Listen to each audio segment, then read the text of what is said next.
cierto, aunque no lo crean, ya están programando. Literalmente ya hicieron una función y el trabajo de los programadores es hacer funciones y hacer funciones que llamen a otras funciones para que hagan todo lo que ustedes necesiten. Lo que viene de aquí en adelante básicamente es aprender a hacer funciones que sean un poquito más complejas y que hagan cosas como más sofisticadas, pero la parte de ser programadoras, pues ya la están cumpliendo hoy. Listo, entonces vamos a hablar de operadores. Entonces, imagínense que yo un día necesito hacer un programa que me permite calcular la hipotenusa de un triángulo. Entonces yo voy y hago lo que la gente hace usualmente, que es ir a internet a preguntarle que cómo es esta cosa de la hipotenusa. Si quieren pongamos fórmula que tal vez es más fácil. Y digo, ah, ok, listo. Ahora quiero hacer una función que me permita hacer la hipotenusa, seguramente porque es parte de un cálculo más complejo y me parece chévere que un computador me ayude a hacer muchos cálculos de estos y hacerlos sabiendo que están bien. Bueno, entonces, ¿qué es importante de acá? Entonces, de nuevo, cuando piensen en una función, siempre hay tres cosas que tienen que imaginarse desde el principio. ¿Listo? ¿Qué debería retornar mi función? Darle un nombre y cuántos parámetros tiene y de qué tipo son esos parámetros. Entonces, hasta ahora hemos visto strings, que son cadenas de texto, pero es la primera vez que nos vamos a meter con números y por ahora les adelanto, una forma de representar números en Java es con la palabra double. Voy a poner aquí hipotenus y tengo que mandarle cuántos parámetros. Pues yo vi ahorita que la fórmula decía, el resultado final es la raíz cuadrada de a al cuadrado más b al cuadrado. Entonces, ambos son números, entonces necesito dos de tipo número también y voy a ponerle a y voy a ponerle b, que fue lo que les dije que no deberían hacer en el ejemplo anterior. ¿Por qué en este caso me parece que está bien? Porque en matemáticas todo el mundo utiliza A y B para hablar de las partes de, pues como de las fórmulas y esas cosas. Entonces hay como un entendimiento entre la gente que sabe sobre hipotenusas que A y B son los catetos del triángulo. Entonces, en este caso funciona porque esa abreviación es bastante conocida por todos, que obviamente no siempre pasa. Si yo escribo para hacer mi spangram, escribo string A, B y C, pues nadie tiene por qué saber que A es adjetivo, B es color y C es animal. Listo. Entonces, de nuevo, las funciones que estamos haciendo por ahora todas son de una sola línea. Entonces, ¿qué es lo que debería retornar mi función? La raíz cuadrada de a cuadrado más b cuadrado. Entonces, resulta que Java tiene un montón de funciones matemáticas que ya hacen un montón de cosas por mí y así como hacíamos string.format, en este caso vamos a hacer algo que se llama math.sqrt. Entonces, esa es una función que me permite calcular la raíz cuadrada de algo y me queda todavía la parte de a cuadrado más b cuadrado. Resulta que Java tiene este simbolito para hacer multiplicaciones y este otro simbolito para hacer sumas. Listo. Entonces, esto lo que dice es, listo, coja A y multiplíquelo por sí mismo, que es lo mismo que A al cuadrado, y esto es B multiplicado por sí mismo, que es lo mismo que B cuadrado. Esto es sumarlos y todo lo que queda resultante de acá, entonces le pido que después de que logre reducirlo a un solo valor, le saque la raíz cuadrada y vamos a ver si esto parece que estuviera funcionando bien.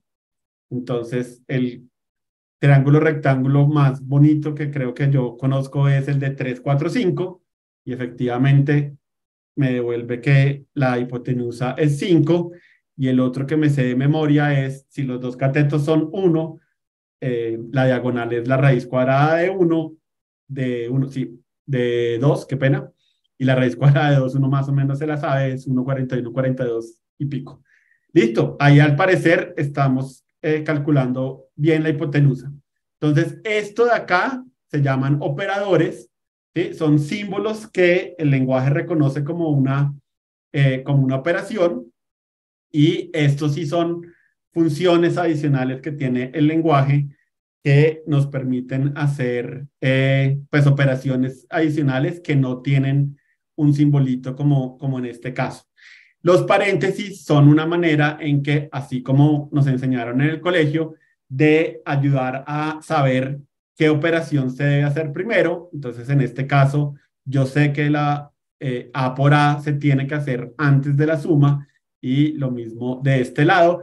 Y estos paréntesis de acá sí son los paréntesis que le pertenecen a la raíz cuadrada. Entonces, como les digo, después de que uno aprende funciones, pues pueden utilizarlas y decir como, oiga, venga, ¿cómo funciona raíz cuadrada? Y hacer varias cosas. Entonces, estos paréntesis son los de esta función SQRT, y estos paréntesis son los que agrupan las operaciones para que sepamos eh, pues cuál es el orden realmente de eso.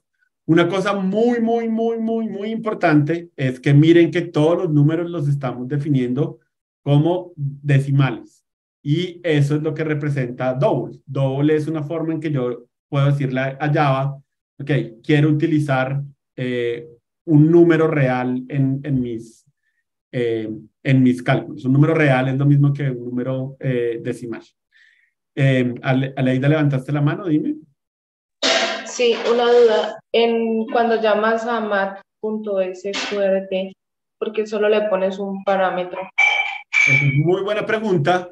Entonces, si yo voy a la documentación me dice, para hallar la raíz cuadrada de un número, usted solo tiene que pasarme un número. Entonces, ¿qué es lo que está pasando? Esto, antes de que él llame a la raíz cuadrada, él va a decir, ok, por ejemplo, en el caso de 3. Entonces, sí, en este caso, A es 3,0 y B es 4,0. Lo que él hace es decir, listo, A por A es 3,0 por 3,0, eso es 9, y esto va a ser reemplazado por 9. Y B por B es 4,0 por 4,0, que es 16, y él reemplaza eso por 16. Después 9 más 16 es 25. Entonces todo esto lo va a reemplazar por 25,0, y ahí ya tiene un solo número, y ahí sí llama a raíz cuadrada de 25,0, que es 5,0. Entonces, esto lo sé porque en algún momento fui y leí la documentación, y la documentación me decía, listo, la raíz cuadrada necesita un solo número. Y lo que te digo, acá lo que estoy haciendo es calcular un número a partir de los dos parámetros A y B. Ok, eso quiere decir que cada vez que yo utilice el método mat.sqrt, siempre que lo llame ahí solito, le voy a ingresar un solo número.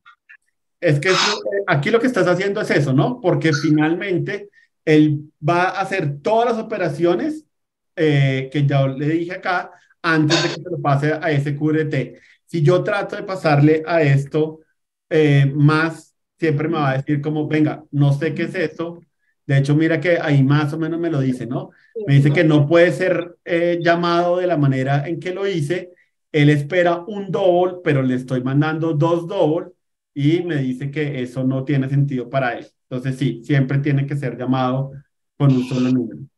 Listo, gracias. Claro, no, con mucho gusto.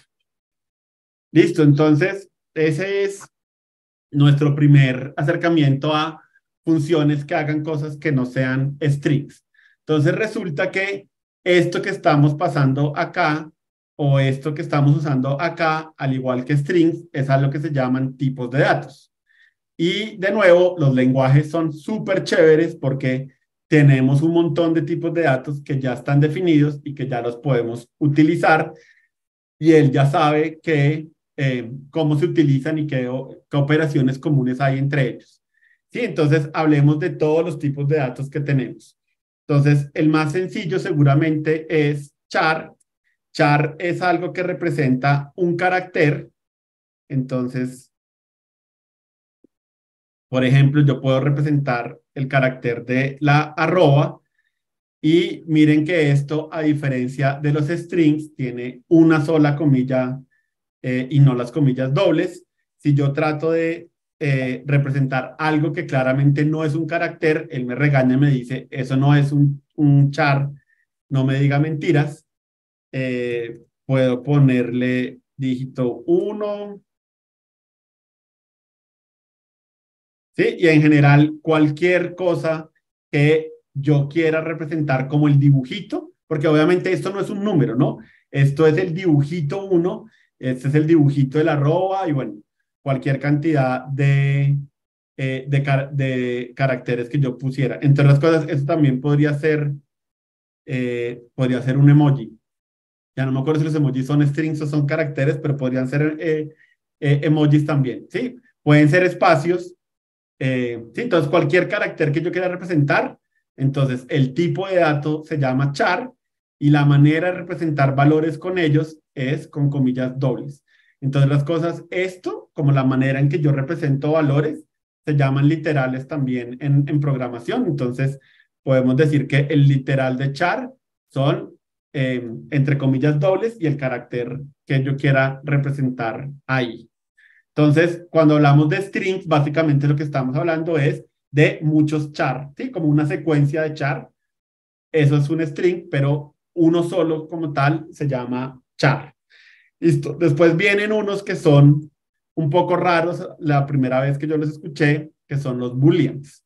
Y los booleans básicamente son variables para guardar predicados y un predicado es básicamente algo que es verdadero o falso. Entonces, por ejemplo, puedo tener un boolean que me diga que es jueves y puedo guardar el valor true en él y también puedo guardar false. Y esos son los dos únicos valores que son válidos.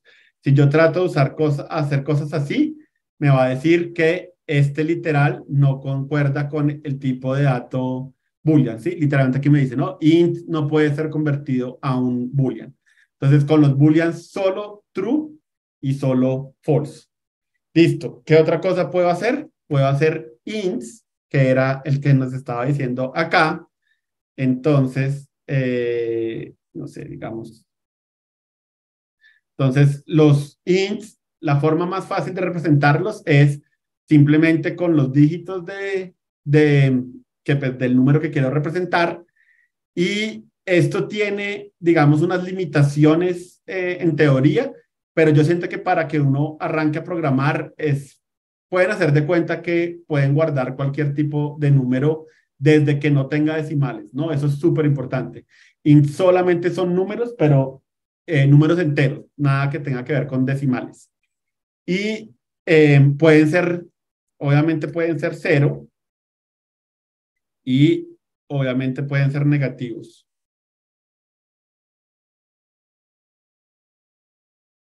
Entonces, para representar números negativos, pues le ponen el guioncito antes del número y el computador ya les va a entender que son números negativos. Y hay una forma en que pueden escribir números muy largos sin que se vuelva difícil de leer y es utilizar estas rayitas de separación. Eso no le cambia el valor al número. Miren que el número sigue siendo 1.000.000, pero obviamente es más fácil leerlo con estas rayitas de separación que si ustedes lo ponen así todo pegado. Eso, Java fue el primer lenguaje que yo vi que hacía eso, pero creo que hay muchísimos lenguajes hoy en día que también lo hacen, entonces es bueno que lo sepan porque claramente ayuda a la legibilidad. Esto tiene unas reglas ahí como de dónde puede ir y qué no pueden hacer. De nuevo, no es tan importante que se la sepan de memoria, utilícenlo de la manera en que ustedes utilizarían los puntos en la escritura del día a día, ¿no? Usen uno solo para separar unidades de 1.000 dentro de sus números. Listo, eso es todo lo que hay que saber de enteros y cómo se representan. Y el otro tipo de dato que vamos a ver son los que ya habíamos visto antes, double. Y acuérdense, los double deberían traer siempre su punto decimal, ¿no? Si ustedes no le ponen el punto decimal, están hablando de un entero. Si le ponen el punto decimal, están hablando de un double. Y ahorita vemos un poco por qué es tan importante hacer esa distinción. Eh, También pueden ser negativos, entonces también pueden poner 3.14, no hay ningún problema. También pueden utilizar rayita al piso para representar, bueno, ahí me quedó mal el nombre, pero me entendieron. Sí, también los pueden usar con doubles. Listo, esos son los tipos de datos que se llaman primitivos en un lenguaje de programación. Son como los básicos, los más sencillos de utilizar y junto a string, ya con eso pueden básicamente hacer un montón de programas de los que hacemos todos en el día a día. Como les digo, hay otros tipos de datos, hay tipos de datos que son para números más pequeños o para números más grandes, pero para arrancar, yo creo que con que ustedes conozcan estos cinco, ya está bastante, ya con eso tienen bastante por hacer. Párenle muchas bolas, como les digo, a los literales, que tiene comas, que no tiene comas, ¿sí? Que sintaxis es válida, pues para que no vayan a tener problemas y sobresaltos. Listo, ahora quiero ser súper insistente en tengan mucho cuidado de mezclar enteros con doubles, porque eso es algo que usualmente el lenguaje se los permite, pero si ustedes no saben lo que están haciendo, puede que tengan resultados raros. Entonces, ¿qué pasa? Yo miro aquí mi listado de funciones y veo una función que recibe dos doubles y me regresa un double. Entonces, ¿qué pasa si yo a esto le mando, en vez de dos double, le voy a mandar dos ints? Funciona, ¿sí? Y hay una razón un poco rara y medio, pues, no tan ideal, diría yo, de por qué eso funciona. Entonces, hay gente que a veces como que se da cuenta que eso funciona y dicen, ah, pues yo puedo mezclarlos sin ningún problema.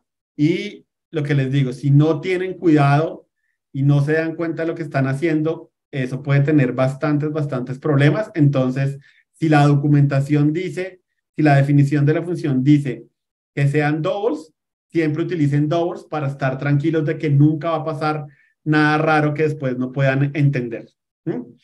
Entonces, listo, ya cubrimos los tipos de datos que nos interesan. Char, boolean, int, double y se me saltó uno. Ah, bueno, y strings, ¿sí? Obviamente, como digo, string es el otro tipo de dato que ya hemos visto, es súper utilizado. Listo. Eso es chévere, pero lo otro que tiene chévere los lenguajes es que me ofrecen un montón de operadores para usarlos. Entonces, hablemos de los operadores numéricos. Entonces, operadores que ya hemos visto. Entonces, yo puedo sumar con el simbolito de suma. Yo puedo restar con la resta, como si estuviera escribiéndolo en el colegio. Aquí vienen las partes que son medio no tan parecidas al colegio. Entonces, la multiplicación se hace con un asterisco y también existe la división. Uy, me lo robaron. Listo. También existe la división con un slash. Entonces, esos cuatro operadores existen para los enteros, también existen para los doubles. Entonces, todos esos cuatro funcionan para ints y para doubles. De nuevo, hay una razón rarísima por la cual esto funciona con chars, pero como les digo, esas son de las cosas que no se acostumbren a usar eso, porque después puede traer errores raros. Entonces, por ahora, operadores numéricos los utilizamos con int y con double. Y hay un quinto operador numérico que es rarísimo y que uno nunca esperaría que fuera importante para nada, y ahorita vemos para qué es muy importante. Se llama el operador mode. Entonces resulta que si ustedes algo se acuerdan de matemáticas, si ustedes tratan de hacer una división entre números enteros que no es exacta, eso tiene un residuo. Entonces, resulta que este operador me devuelve el residuo de la división entre esos dos números. Y como les digo, eso es una cosa que uno dice, ¿y a quién se le ocurre que esto es importante? Y ya vamos a ver un poco por qué es importante. Seguramente la parte más que nos sirve más es qué pasa cuando el residuo es cero y como les digo, ahorita vamos a hablar un poco de qué pasa cuando el residuo es cero. Ese operador módulo también lo pueden usar con otras variables, pero de nuevo, yo les recomiendo que solo lo dejen con los enteros. Y de hecho, ahorita vamos a hablar de qué es lo que hace el 99% de los programadores con el operador módulo y seguramente si aprenden a hacer eso ya lo pueden olvidar de alguna manera. Entonces, bueno, esos son los 5 operadores numéricos que tiene Java. Son los operadores que encuentran en la mayoría de lenguajes de programación. Creo que todos los que yo conozco utilizan exactamente los mismos símbolos para todos estos operadores. Entonces, esto es algo que en cualquier lenguaje que ustedes utilicen van a poder utilizar. Listo, ahora hablemos de... bueno, esto es otra cosa que es súper importante. La regla siempre en todos los lenguajes de programación, de nuevo, no es solamente Java, es si yo opero 2 enteros, el resultado es un entero. Si yo opero 2 double, el resultado es un double. Si yo opero 2 de algo, pues en el caso de los operadores numéricos, ¿sí? Siempre el valor que yo retorno, siempre tiene que ver con los parámetros que yo estoy utilizando. Y ahí es donde la mezcla de los enteros y de los double se vuelve medio rara. Entonces, si ustedes hacen algo de este estilo, ustedes esperarían claramente que el resultado fuera 0.5 porque eso es lo que nos han enseñado. Pero si yo hago esto, el resultado es 0. Y ese es el problema. Como estoy operando 2 enteros, el resultado es entero. Como el resultado entero no puede tener decimales, ahí solamente me regresa 0. Eso es bueno y eso es malo. Hay momentos en que yo eso es lo que quiero, pero hay momentos en que obviamente lo que yo espero es algo de ese estilo. Entonces, de nuevo, si ustedes van a hacer una división como 1.1 dividido 2, es mejor que utilicen doubles porque ustedes saben que eso es, o sea, si esperan obtener 0.5, pues tienen que acordarse de 1.2. Y ahí es donde les digo que hay gente que empieza a mezclar y después se vuelven un 8, entonces enteros para cosas de enteros y double para cosas de double. Listo, ahora hagamos otras cosas que puede hacer el lenguaje chévere. Entonces hay unos operadores que se llaman relacionales y los operadores relacionales lo que hacen es comparar 2 números y decirme qué relación hay entre los dos, como su nombre lo dice. Entonces, digamos, el primero que vamos a ver, entonces, 2 menor que 3. Entonces, menos mal, de nuevo, el símbolo es el mismo que vimos en matemáticas en nuestro colegio. Entonces, esto literalmente es un operador que toma 2 enteros, en este caso, y devuelve un booleano, dependiendo de si el primero, si el número de la izquierda de antes del operador es menor que el número de la derecha del operador. También existen, venga, para que esto tenga ahorita sentido, entonces, bueno, 4 menor que 4 es falso, porque 4 no es menor que 4, es igual, que es otra cosa, y hay una manera también en que yo puedo revisar si es menor o igual, y este símbolo sí se desvía un poco del símbolo que hemos visto en matemáticas, pero digamos que más o menos uno de verlo puede más o menos intuir qué hace. Y para el otro lado también existe, entonces, así como existe el menor que, existe el mayor que, y así como el menor o igual, existe el mayor e igual. Y de esa misma familia encontramos el igual igual, que lo que hace es comparar si los dos son iguales. Entonces, ¿sí? 3 igual a 3 es verdadero, 2 igual a 1 es falso. Y el otro operador que existe es el contrario, que es el operador diferente, que es con esta admiración y un igual. Entonces, 3 diferente que 3 es falso, pero 2 diferente de 3 es verdadero.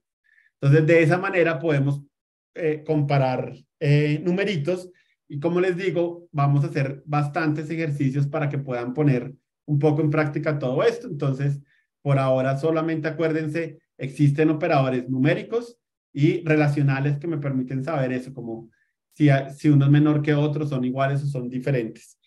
Sobre estos dos operadores últimos, quiero hacer una pausa en una cosa, y es que JavaScript, que es otro lenguaje muy famoso que tal vez algunos de ustedes aprenderán en algún momento, tiene otro operador que es el triple igual y tiene otro operador que es eh, como el diferente con dos iguales. En Java eso no existe. ¿Sí? Entonces, de nuevo, esa es una de esas cosas de si se pasan de un lenguaje a otro, estas son las cosas que uno tiene que aprender, como, venga, aquí no existe esto y aquí sí existe esto, pero por debajo la idea de todos los lenguajes de programación es exactamente la misma. Listo, y vamos a hablar por último de unos operadores que se llaman operadores lógicos y son los más difíciles de entender, como que uno los tiene que ver como varias veces de nuevo, para que la cosa medio entre. De nuevo, vamos a hacer de aquí en adelante un montón de ejercicios que van a tener que utilizar operadores lógicos, entonces por ahora no se estresen demasiado, en la medida que vayamos haciendo ejercicios, seguramente los iremos, pues tendrán oportunidad como revisarlos. Entonces, hay 3 operadores lógicos. Eso también, si alguna vez vieron algo como matemáticas discretas, lo debieron haber visto. Y lo que hace es pegar dos predicados y eh, operarlos y devolverme un predicado adicional. Entonces, son 3, son el ilógico, el o lógico y el negación.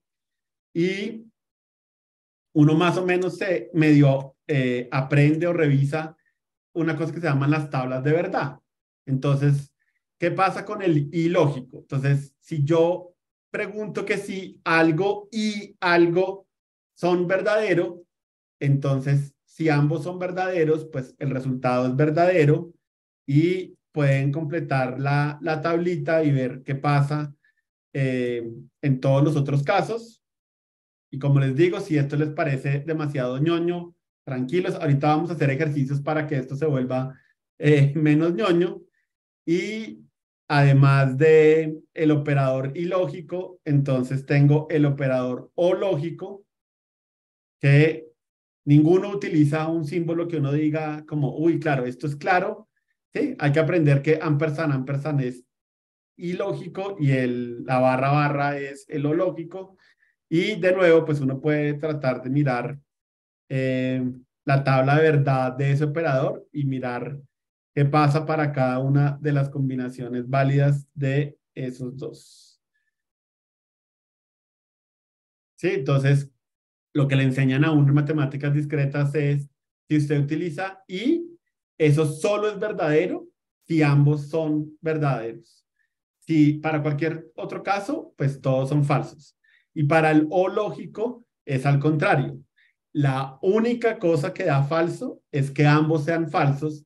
En todos los otros casos son verdaderos. ¿Sí? Entonces, todo esto viene a, por ejemplo, si yo pregunto como, ok, ¿será que el número que me pasó el usuario es mayor que 0 pero menor que 10? ¿Sí? Entonces, ahí tienen una combinación de relacionales con lógicos. De hecho, escribamos eso.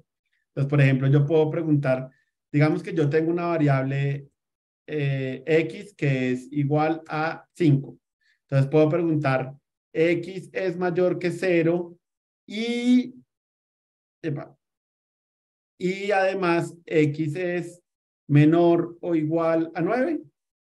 ¿Sí? Entonces, esos operadores nos permiten hacer eso, ¿sí? coger diferentes predicados y combinarlos en uno solo. Y como les digo, no se estresen si esto parece muy ñoño. Cuando tengan un ejercicio que lo necesite, seguramente lo empiezan a repasar. Quiero preguntarme, ¿qué es eso de los años bisiestos? Entonces, hacemos lo que todo el mundo hace usualmente, consultar internet. Entonces, ¿cómo sé si un año es bisiesto o no es bisiesto?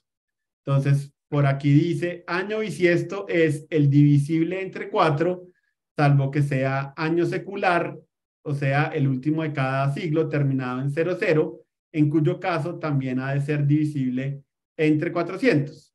Eso tal vez no es la manera más fácil de escribirlo, pero lo podemos traducir un poco.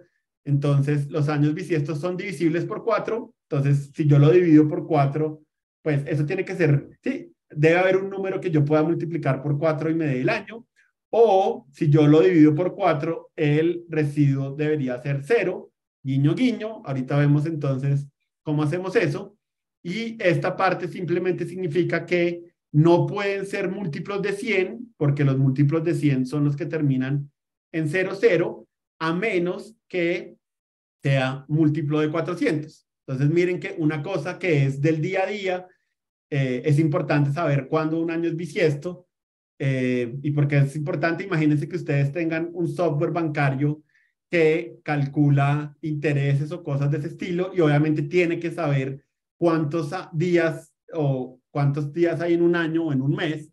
Y es importante que podamos decir, ok, este mes de febrero no tiene 28, sino tiene 29, porque puedo saber si ese año es bisiesto o no es bisiesto. Voy a limpiarla un poco.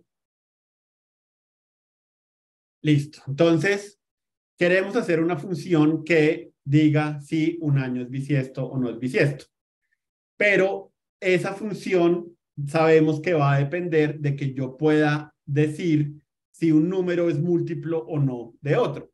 Entonces, como les decía, una habilidad súper importante que tienen que desarrollar en sus carreras es esto de decir, ok, voy a hacer una función que depende de otra función más específica. Entonces, primero hagamos esa función que sea más específica. Entonces, por ahora solamente pensemos en el problema, ¿cómo hago para saber si un número es múltiplo de otro? Entonces, ¿qué tipo de función sería esa? Entonces, es una función que regresa un predicado, porque claramente lo que quiero es decir, estos dos números son, o sea, este número es múltiplo de este, ¿cierto o falso? Entonces, mi valor de retorno es boolean. Pongámosle un nombre a mi maquinita y pues parece que el nombre más adecuado es múltiplo y necesito definir cuántos parámetros tiene. Por lo que estoy tratando de probar, listo, quiero saber si un número es múltiplo de otro, entonces necesito dos parámetros y necesito saber si esos parámetros son chars o son strings o son ints o son double. En este caso, como les dije, usualmente la división la hacemos con enteros, entonces hagámosla como enteros.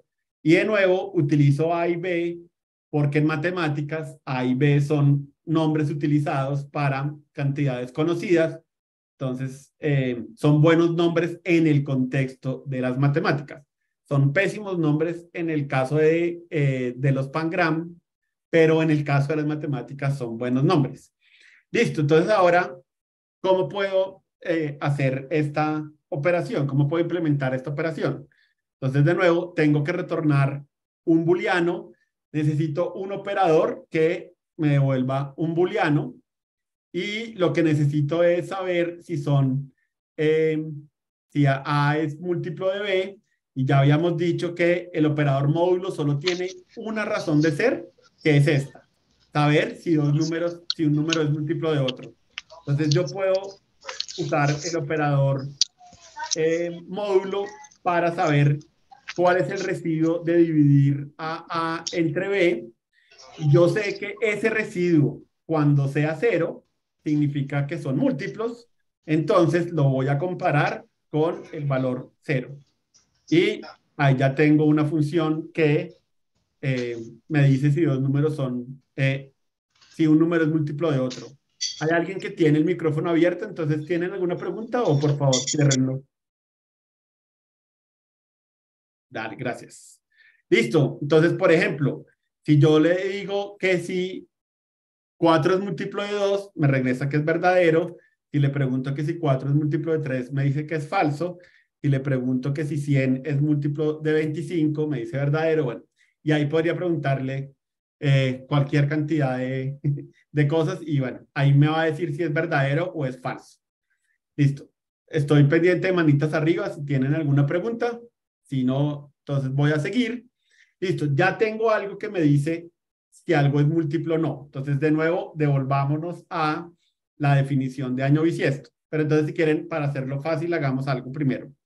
Vamos a pensar la función de año bisiesto, ¿cómo sería? Entonces, de nuevo, ¿qué regresa? ¿Regresa un entero, un char, un string? ¿O regresa un boolean? Y claramente queremos saber eso, como, oiga, quiero saber si este año es bisiesto o no es bisiesto. Entonces, de nuevo, nuestro tipo de dato es boolean. En inglés esto se llama leap year, entonces llamémosla is leap year. ¿Y qué tipo de parámetro necesito? Entonces, cuando yo pregunto por años bisiestos, solo me interesa un año, solo necesito un parámetro y pues los años son de tipo entero, no existe algo como el año 1995.2, entonces pues solo necesito un entero y listo, ahí ya quedaría como cómo funciona pues cuál es como la forma de mi función. Entonces aprovechemos que podemos poner comentarios y pongamos aquí lo que sabemos de un año bisiesto. Entonces es verdadero, entonces sí. Bueno, si el año es, es múltiplo de 4, entonces ahí, eso fue lo que nos dijo Wikipedia, ¿no? Tiene que ser múltiplo de 4. Pero hay otra condición. Entonces, y además, entonces hay una condición adicional que está partida. Entonces, o es múltiplo de 400 o no es múltiplo de 100. Entonces, ¿se acuerdan que ahí decían, nada, los que son finales de siglo no son bisiestos, entonces mi año no puede ser múltiplo de 100, pero obviamente si solo reviso que no sea múltiplo de 100, pues ninguno de estos también va a ser bisiesto. Entonces, lo que le tengo que decir es, revise alguna de estas dos, que esto sea cierto o que esto sea cierto, que sea múltiplo de 200. Entonces, listo, voy a dejar aquí el comentario y ahora sí podemos entonces hacer nuestra operación. Entonces, así tal cual estoy leyendo, voy a preguntar que si el año es múltiplo de 4 y entonces tengo que revisar alguna de estas dos, como esas operaciones son primero que esta operación, entonces las voy a poner entre un paréntesis y voy a escribir que el año sea múltiplo de 400 o que el año... Hay en alguna parte, ahora que lo estoy escribiendo me lo salté, la forma en que yo pregunto que si algo es diferente es con este operador de admiración. ¿Sí? Entonces, ese diferente lo que hace es convertir un predicado verdadero en falso o uno falso en verdadero. Entonces, si yo sé que esto es múltiplo de 100, entonces si yo le hago esto, me dice, esto no es un múltiplo de 100. Y como les digo, la otra condición válida es que sea un múltiplo de 400 y listo. Ahí podemos terminar nuestra función es bisiesto. Y como les digo, esto es lo más difícil de los operadores lógicos. Perfectamente pueden decir como, listo, no estoy muy seguro cómo funciona, pero la próxima vez que tenga que usarlos voy a tratar de revisarlos un poco con calma.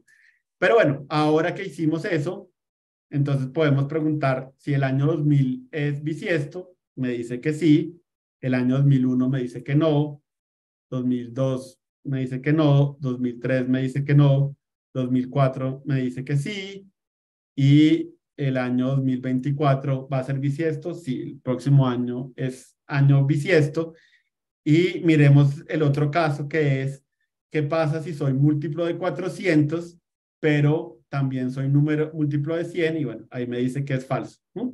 Entonces, ahí pueden ver un poco cómo puedo utilizar eh, los operadores numéricos, operadores relacionales y operadores lógicos para implementar la función es año bisiesto. Y yo sé que es un poco como enredado al principio, pero como les digo, hay un montón de ejercicios en este capítulo para que puedan tratar de jugar con estos operadores. Entonces, de nuevo, estoy pendiente de manitas arriba si tienen. Listo. Natalie, cuéntame. ¿Cómo saco los dos paralelos en el teclado? Depende de tu teclado. Hay una tecla que es un palo así rectico. Ese es el que tienes que presionar, pero no sé cómo está en tu teclado. Tendrías que revisarlo. Ok, no lo veo. En todos los teclados usualmente suele estar.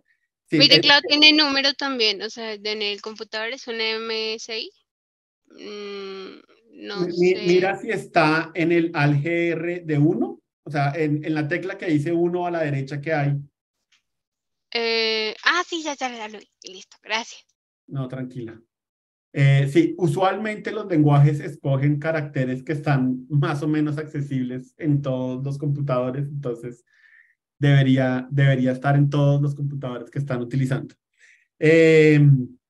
Listo, entonces, bueno, esto es todo lo que, esto es todo la parte como principal de los operadores eh, y de los tipos de datos de Java. Hay un último operador que también es de los que al principio uno dice, uy, esto no lo entiendo bien, pero como les digo, es importante que lo tengan a la mano porque hace que haya código que sea más fácil de escribir. Curiosamente también es de esos operadores que hay gente que nunca aprende, entonces por eso también lo quiero traer, pero como les digo, si ustedes dicen como, uy, ese operador está muy raro, lo más importante es que el cerebro de ustedes guarde la información de eso existe y tal vez en algún momento que lo necesiten o lo vean van a decir, ah, ok, yo ya lo conozco. Entonces vamos a tratar de hacer una función max que me diga cuál es el número mayor entre dos números que estoy utilizando como parámetros. ¿Sí? Entonces el operador que vamos a usar se llama el operador terciario. Es el único operador que necesita tres parámetros. Si se han dado cuenta, los operadores numéricos necesitan dos parámetros, los operadores relacionales necesitan dos parámetros, los operadores lógicos usualmente necesitan dos, excepto el operador negación, que fue el que vimos acá, que ese solo utiliza uno. Y este es el primero y el único que vamos a ver que tiene tres exactamente. Entonces, ¿qué es lo que hace el operador terciario? Primero, me pide un predicado, ¿sí? Un boolean. Entonces yo le digo, ok, esta es la condición que yo quiero revisar. Entonces, como yo ya tengo cómo comparar dos números, le puedo preguntar, dígame si A es menor que B. Entonces, después viene una interrogación, porque esto es más o menos como una pregunta. Entonces, yo al operador le pregunto que si A es menor que B, y si es falso, entonces le digo, regréseme esto. Y si es falso, le digo, regréseme esto. Entonces, el interrogante me divide la pregunta y los dos puntos me dividen la respuesta cuando es verdadero y la respuesta cuando es falso. Y si ustedes ahorita me dicen, ¿y a quién se le ocurre hacer algo con ese operador porque está muy raro? Como les digo, hay un montón de código que uno puede escribir que se escribe más fácil si yo conozco eso. Entonces, si yo llamo a Max así, ush, me quedó, me quedó implementado como si fuera el menor, qué pena. Listo, ahora sí. Entonces ahí me devuelve el mayor que es 2. Si yo lo llamo así, me devuelve el mayor que es 5. Si yo lo llamo así, me devuelve 5 porque obviamente los dos son iguales. Entonces, de nuevo, este es de los que no se afanen, no se estresen. Claramente esto se ve un poco raro, pero de nuevo, déjenlo marinar en su cerebro, déjenlo que como que se apose. Cuando lo vean van a decir, ah, yo sé que eso existe y puede ser que tengan que ir a buscar cómo funciona. Entre otras cosas, de nuevo, ¿no? Pueden también venir a Yeshel y decir, venga, voy a probar cosas y quiero saber qué pasa si yo hago esto. Por ejemplo, ¿qué pasa si yo hago mezclas raras de tipos de datos? ¿Será que funciona o no funciona? Y la respuesta sí funciona. Entonces, bueno, desde que ustedes sepan que existe y el cerebro registre que eso es válido, ya me doy por bien sentado. Como les digo, hay gente que nunca aprende sobre el operador terciario y es una lástima. Y si ustedes alguna vez encuentran código que utilice el operador terciario, pues que ustedes más o menos sepan como, ok, eso yo sé que existe, puede ser que no me acuerde, vengan, experimento un poco. Hay algunos ejercicios que la forma en que yo los implementé, sí, la solución yo la escribiría con un operador terciario. Entonces, de nuevo, me parece que está bien que lo conozcamos. Esos son todos los operadores que vamos a ver, es todo el tema que vamos a ver por el día de hoy.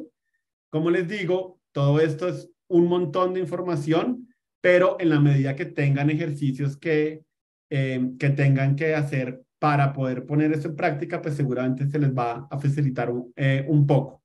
Entonces, por ahora, simplemente recordemos lo mismo. Hay 5 tipos de datos que son los que vamos a usar por una gran parte del bootcamp. Strings, que son cadenas de texto, charts, que son un solo carácter dentro, sí, un solo carácter, booleans, que son predicados, verdaderos o falsos, ints, que son números enteros, y doubles, que son números que tengan puntos decimales. Y tengo un montón de operadores que ya me ofrece el lenguaje. Tengo operadores numéricos, que son los que más o menos esperaría tener, operadores relacionales para saber si uno es menor que otro, diferentes, iguales, etcétera, etcétera. Y operadores lógicos que, vuelvo y les digo, son un dolor de cabeza, pero bueno, uno ahí con la práctica como que los va dominando un poquito más. Y este operador terciario, que es rarísimo y se ve rarísimo, y uno dice, ¿y yo eso para qué lo voy a usar? Y después se van a dar cuenta que hay cosas con las que uno puede, hay muchas cosas chéveres que uno puede hacer con esto. Entonces, de nuevo, no se afanen, eso en el futuro lo vamos a ver con más calma.